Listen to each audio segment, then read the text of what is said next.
Love blossoms in an instant, but a courtship that honors Jehovah needs deep roots. Every emotion that comes from meeting someone new can dazzle our senses.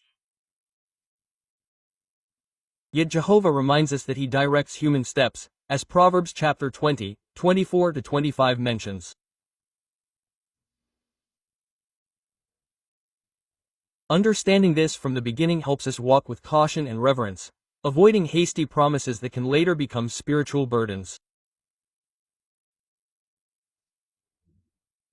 Courtship is not a pastime or a refuge from loneliness, but a time of serious reflection, the purpose of which is to determine whether two servants of God can glorify him together in marriage. If it ends in a wedding, the courtship will have fulfilled its purpose.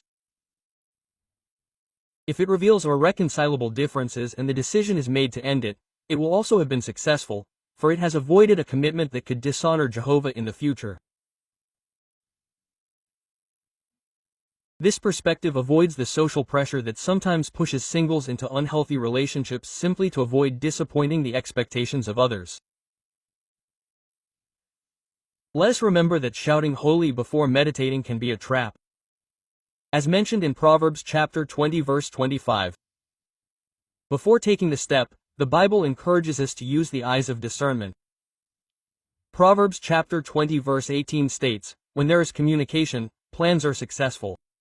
Wage your warfare with expert guidance." Quote. In the congregation and in spiritual activities, one can notice the manner of speaking, the attitude in preaching, and the treatment a person gives to elders, children, and those who think differently. Ask yourself, do your spiritual goals reflect love for Jehovah, or are they merely seeking human approval? Consulting with mature elders or spiritual friends who know you can give you a balanced view, not to judge, but to make an informed decision. Observation should never become disrespectful scrutiny. It is about guarding your own heart and that of the other person, maintaining dignity and privacy. Once a courtship has begun, sincere dialogue becomes the focus. The thoughts of the heart are deep waters, but a discerning man knows how to extract them. Proverbs chapter 25 makes this clear. This involves open questions, genuine attention, and a willingness to listen without interrupting. Going out to preach together, cooking a simple meal, collaborating on daily tasks reveals traits that are difficult to see in others. Formal settings. Spending time with each other's families broadens perspective and shows how each person reacts to advice or criticism. Scheduling Bible studies as a couple sheds light on mutual spirituality and creates a healthy habit of dialoguing with the Word as a guide. Topics such as money management, ministry goals, the desire for children, and how to resolve conflicts should be discussed frankly, removing fears that the romantic surface tries to hide. Albert and Alicia's experience proved this when they cooked together. Amid laughter and accidents with the flour, strengths and weaknesses emerged that would later be decisive.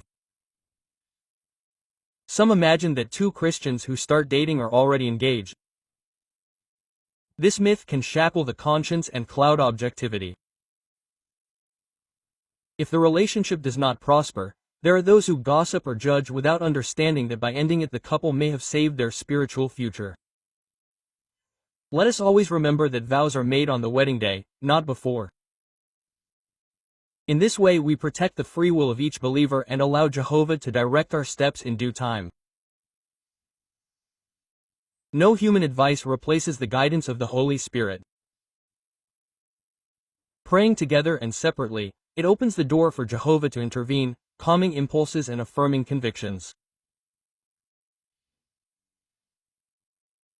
When one feels peace after praying about a decision, that tranquility is like an inner green light that complements the external evidence. In conclusion, brothers and sisters, a courtship centered on Jehovah is a journey of self-knowledge, respect, and faith. Walking hand in hand with God grants clarity to distinguish between fleeting illusions and love that will last until death do us part. If the wedding comes, the foundation will be solid. If the farewell comes, both will continue to serve the Creator with intact hearts, free from bitterness. Let each single person remember that the goal is not to have a partner at all costs, but to find a companion who makes service to Jehovah the first thing in his or her life. Let us allow Jehovah, who directs the steps of man, to mold our path and grant us wisdom so that each relationship reflects his perfect love.